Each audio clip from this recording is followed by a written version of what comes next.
Have you been living for everyone but yourself? People often say that one should live kindly, and we are taught to consider others. First, from a young age, we were taught that yielding, sacrificing, and understanding are virtues. But haven't you forgotten one important thing while living like that? It's myself. We constantly strive to live for our family, friends, work, and society. But have I ever lived for myself while sacrificing for others? My life gradually fades away, and I end up living up to others' expectations. Then suddenly I realize, who am I living for? When will I be able to live for myself? The Buddha said this: how can you share happiness with others without first taking care of yourself? True love begins not with sacrificing myself, but with respecting myself only. When I love myself, does happiness take root, and that happiness naturally spreads to those around me today. I would like to talk to you about the importance of living for myself. It's time to start practicing self-love so that I don't lose myself living for others any longer. One day, a disciple came to the Buddha, sighed deeply, and quietly said, "Master, I have always lived thinking of others first. I gave up my dreams for fear of making my parents suffer, and I have hidden my feelings to be considerate of my friends. I worked harder than anyone else to be a good colleague at work, and did my best to ensure my family lacked nothing. Yet I am not happy. In fact, I feel increasingly empty." The Buddha quietly looked at the face of his disciple. His eyes were filled with deep fatigue and loneliness. "Why don't you take care of yourself?" The disciple looked puzzled. "I don't have time to take care of myself. There are many people who need me, and there are too many things that can't be done without me. I have to take care of my parents, look after the children, and fulfill my responsibilities at work. I have always lived for someone else. But it's strange. If I live like that, I should be happy and fulfilled. But why am I getting more and more exhausted?" The Buddha smiled and poured a cup of tea, handing it to his disciple. "Drink this tea." The disciple quietly took a sip. The warm aroma of the tea brushed against his nose, but his face was still filled with worry. "How does the tea taste?" The disciple thought for a moment before answering. "It is warm and soft." The Buddha nodded and said, "Then this time, to give this tea to others, try not to drink while following along." The disciple tilted his head, but following the Buddha's intention, he put down the teacup and picked up the empty teapot. "If I want to give this tea to someone, don't I first need to have tea in my cup?" The disciple paused for a moment. "But I have to think of others first. Isn't it right to give them more tea, even if I drink a little less?" The Buddha quietly smiled and said, "If the car I have gradually decreases and eventually becomes empty, what can you give?" The disciple then fell silent, as if realizing something. "You have been pouring tea only for others without taking a sip for yourself until now. But if your cup ends up empty, won't you have nothing left to give? That is the reason I am getting tired. You have always lived thinking of others first, but you haven't taken care of yourself." In the disciple's eyes, regret and realization gradually emerged. "Master, I always thought that living for others was a good thing. However, deep in my heart, there was always something lacking, and it was becoming increasingly difficult." The Buddha spoke in a calm voice. "Living for others is a wonderful thing, but what you must do first is to protect yourself. A person who does not value themselves will ultimately not find happiness, even in a life lived for others. If you do not live for yourself, you will end up living in the expectations of others, and in doing so, you will lose your own life." The disciple fell into deep thought. "So, what should I do from now on? There are still many people who need me, and I cannot turn my back on them." The Buddha said with a warm smile, learn to love yourself. Only after filling your own cup can you truly give to others living. For yourself is not selfish, rather. It is the way to genuinely help others. The disciple took another sip of tea and smiled softly. I understand now. Master, I will learn how to fill the cup of my heart. The Buddha quietly nodded and said, only then can you and those who need you truly be happy living. For others can lead to losing my own life. The disciple quietly asked, reflecting deeply on the Buddha's words, Master, I have believed that living for others is the right way to live. I learned that it is a desirable life to obey my parents, sacrifice for my friends, and quietly fulfill my responsibilities at work. However, strangely, I am becoming more and more exhausted. People say, I am a good person, but I actually feel like I have lost my own life. Why is this happening? The Buddha quietly looked at his disciple and spoke softly. Once upon a time, there was a kind and diligent woman living in a village. She always considered others first and could not refuse anyone's requests. When a neighbor expressed difficulty, I offered my own resources, and when friends asked for help, I sacrificed my time to assist them. I obeyed my parents and endured all sacrifices, putting my own dreams aside for my husband and children. The disciple listened attentively to the story and nodded in agreement. She must have wanted to be recognized and loved. Helping others must have brought her joy. The Buddha quietly smiled and continued speaking. At first, she thought so too, but as time went on, it became increasingly difficult, and she realized that there was nothing left for herself. She dedicated herself to her husband and children, but when she was sick, no one took care of her. She sacrificed for her friends, but when she was struggling, no one understood her feelings. She was getting more and more exhausted, and eventually asked herself, who am I living for? The disciple let out a deep sigh. I have a similar experience. Master, I dedicated myself to my family, friends, and work, but I couldn't take care of my own heart. I learned that considering others first is a virtue, but as time went on, I became increasingly empty and exhausted. The Buddha quietly nodded his head. Aren't you the main character of my life? But why do you sacrifice your life for someone else's? The disciple seemed shocked by those words and was momentarily at a loss for words. Master, I thought it was natural to live that way from a young age. I learned that to be a good person at home, at school, and in society, I must think of others before myself. It was considered a virtue to obey my parents, to be considerate of my friends, and to sacrifice for my superiors and colleagues. At work, however, living like that, I found that at some point, my own life had disappeared. I have heard that I am a good person, but there is an unfillable emptiness within me. The Buddha quietly looked at his disciple and spoke. What would happen if someone who helps you cross the river by pushing the boat continues to sacrifice themselves? The disciple thought for a moment and then answered, that person endlessly helps others, but ultimately won't be able to cross the river themselves. The Buddha nodded, with a smile. Indeed, living solely for others without taking care of oneself is like endlessly pushing water away from the same spot without crossing the river. You must first cross for yourself. Only then can you live and help others as well. The disciple fell into deep thought. But Master, I still cannot turn my back on others.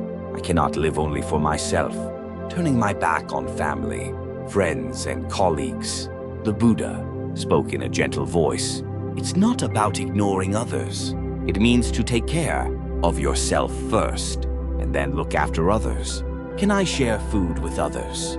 When I'm hungry, can I carry someone else? While I'm running to the point of exhaustion, if I am not healthy, no one can help me, so stand as the master of your life. If you do not take care of yourself, ultimately my life will just belong to others. The disciple quietly nodded. Then, how should I take care of my life? I still don't quite understand what it means to live for myself. The Buddha fell silent for a moment and then spoke while looking at the river. The river flows, filling itself and sharing with others as much as it overflows. If the river runs dry, it will ultimately be unable to give water to anyone. My life should be the same. Only when I am full inside can I share with others. The disciple quietly closed his eyes, reflecting on the Buddha's words. I am beginning to understand a little now. Master, I feel like I have lost my life by living too long for others. But from now on, I will live for myself, and only then will I be able to help others. The Buddha spoke quietly with a smile. Only then will you live, and the world will become brighter. Why is it important to love oneself? The disciple listened to the Buddha's words and fell into deep thought. He was still struggling between the feeling that he should live for others and the teaching that he should take care of himself. Master, I am still confused. If I take better care of myself, won't that be selfish? I have always been taught that helping others and sacrificing for them is the right thing to do. But is taking care of myself truly a good thing? The Buddha quietly smiled and looked at his disciple. Then he pointed to a small jar beside him and spoke. Look at this jar. What would happen if I tried to keep giving water to others without putting anything in this jar? The disciple examined the jar. It was already empty inside. If you try to share water from a jar that holds nothing, it will eventually be empty, and you won't be able to give anything. The Buddha nodded. Yes, your mind and body are the same. If you keep sacrificing for others without taking care of yourself, you will eventually become exhausted and unable to share anything. If I am not happy, how can I truly make others happy? The disciple suddenly realized how exhausted he had been. So, are you saying that loving myself could actually be a way to help others? The Buddha spoke with a warm smile. Only then can true love and sharing be possible. If you do not love yourself, loving others will ultimately come with conditions and burdens. Taking care of and cherishing yourself is the first step towards caring for others. The Buddha held a small lamp in his hand. Look at this lamp. If the flame is weak, can it illuminate the surroundings? The disciple shook his head. If the flame is weak, it will eventually go out. The flame that protects oneself must be strong to illuminate the surroundings. The Buddha nodded with a smile. First, light the flame in your heart. Only then can the path I walk and the path others walk be illuminated. If you become exhausted and weak, you will ultimately be unable to help others. Even if you want to, the disciple fell into quiet contemplation. He has believed that it is right to sacrifice everything for others without taking care of himself. However, he eventually realized that this had exhausted him and negatively affected those around him. Master, I learned from a young age that helping others is the most important virtue. I was taught to obey my parents, to be considerate of my friends, and to always be diligent at work. But I didn't take care of my own heart. As a result, I think I became more and more anxious and exhausted. The Buddha quietly smiled and spoke. To love my parents, I must first be happy. To show consideration for my friends, I must first have a relaxed mind. To work diligently at my job, I must first be healthy. Everything begins with taking care of yourself. The disciple listened to the Buddha's words, deeply reflecting on them, and quietly asked then, what should I practice first to learn how to love myself? The Buddha spoke in a calm voice while looking at the river. Just like the river flows, your life should flow naturally. Do not force yourself. to hold on to anything or sacrifice yourself. You should allow yourself to flow. Comfortably, the Buddha spoke slowly. When you love yourself, your happiness naturally spreads to others, just as a river overflows only after it has filled itself.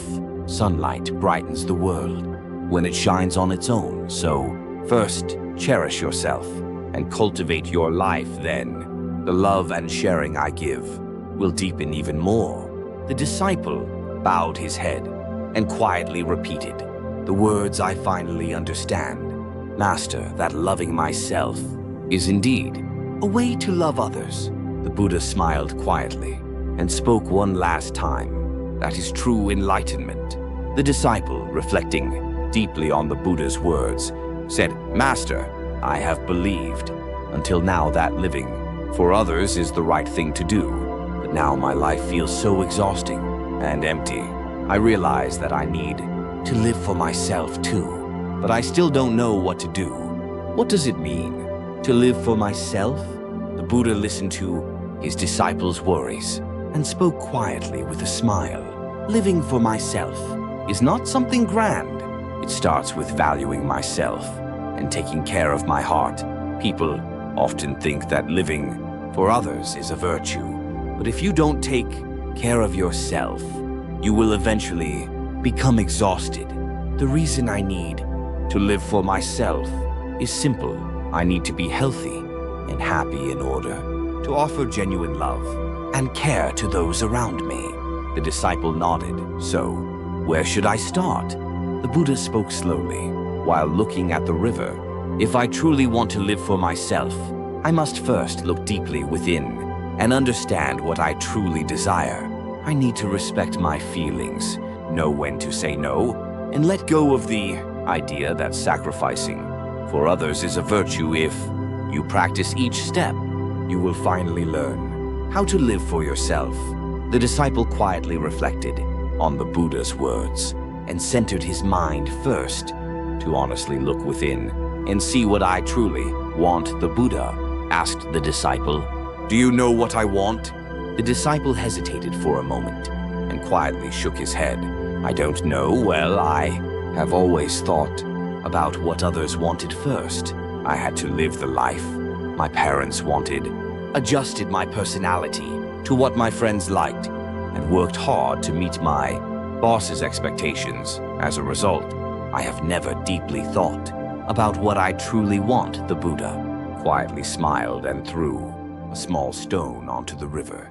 Isn't it better to follow the natural flow rather than worrying about where the river should go? The disciple quietly nodded after listening to the Buddha's words. To truly understand what you really want, you must first reflect on your life and recognize what brings you joy and what drains you. If you try to meet others' expectations without taking care of yourself, your life will become as restless and confused as a river that has lost its way. The disciple said with a sigh, in that case, I guess I should start by practicing asking myself questions. I will think about what I like, what makes me struggle, and what the true choices for my life are. The Buddha nodded with a smile. Secondly, I will practice respecting my feelings and saying no when necessary. The disciple fell into contemplation again after hearing the Buddha's words. Master, I have always wanted to be a good person to others, so when I received requests, I couldn't refuse and prioritized others' feelings first. However, as a result, I was always tired and exhausted without taking care of myself. What should I do to respect my own feelings? The Buddha quietly looked around and pointed to a tree. Look at that tree. It absorbs as much water as it needs and grows while receiving sunlight. But what would happen if that tree gave up water to other trees and blocked sunlight for itself? The disciple fell into thought. That tree will eventually wither and won't be able to grow, right? The Buddha nodded and said, Yes, respecting my feelings is the same. You have not taken care of yourself. while considering others, even when I am struggling and exhausted. However, if I become too exhausted, ultimately no one will be able to help. So you need to practice saying no when necessary. Saying no is not selfish, it is a way to protect yourself, the disciple said quietly. After thinking for a long time, I have prioritized others' feelings over my own for a long time, but now I need to practice refusing uncomfortable requests or things I don't want to do. I think that's how I can protect my life. The Buddha nodded with a smile. Thirdly, sacrificing for others is not a virtue. Valuing myself is the true wise life, the disciple quietly said. Master, I thought that sacrificing for others was the most desirable life. I put aside my dreams for my parents and hid my feelings to avoid being disliked by my friends at work. I always swallowed my opinions and just followed quietly, fearing that my colleagues might feel uncomfortable. As a result, I increasingly feel like I am disappearing. However, now that I listen to my master's words, I wonder if living this way is truly right. The Buddha quietly smiled and said, sacrifice should not simply mean lowering and giving up oneself, but rather it should be about nurturing each other healthily. If I cannot take care of myself and only live for others, eventually you will become increasingly exhausted and collapse. Then even the people I tried so hard to sacrifice for will eventually leave you. The disciple nodded thoughtfully. So, have I been living wrongly until now? Have I been foolish to live my life believing that sacrifice is a virtue? The Buddha spoke slowly while looking at the river. When water flows, doesn't the river first fill itself and then share the excess with its surroundings? The disciple pondered over those words. If the river dries up, we won't be able to share anything, right?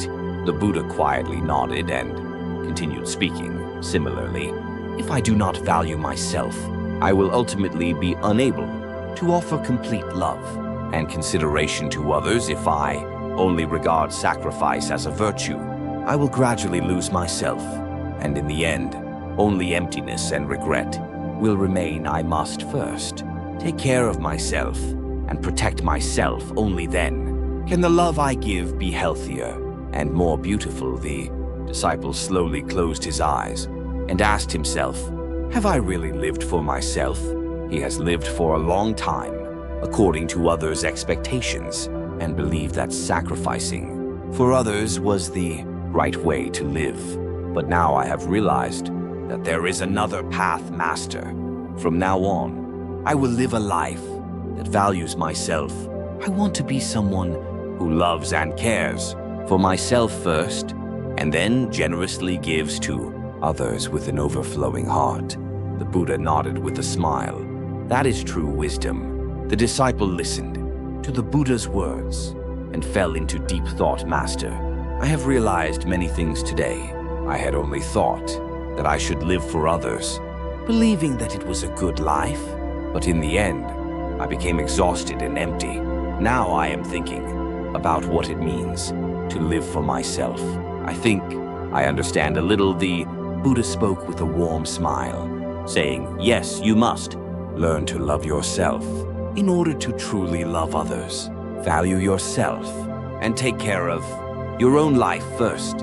Only then will happiness overflow within you, and it will naturally be conveyed to those around you. The disciple quietly bowed his head and repeated these words. Loving yourself is true enlightenment. Are you really living for yourself right now? Are you perhaps sacrificing yourself to meet others' expectations and not taking care of yourself? Starting today, try a small practice for yourself. Think seriously about what I want. Practice saying no when necessary and start respecting my feelings. Living for myself is the way to create better relationships and offer healthier love. Thank you for being with me today. As well, I hope your day is peaceful and happy. I'll see you again in the next video.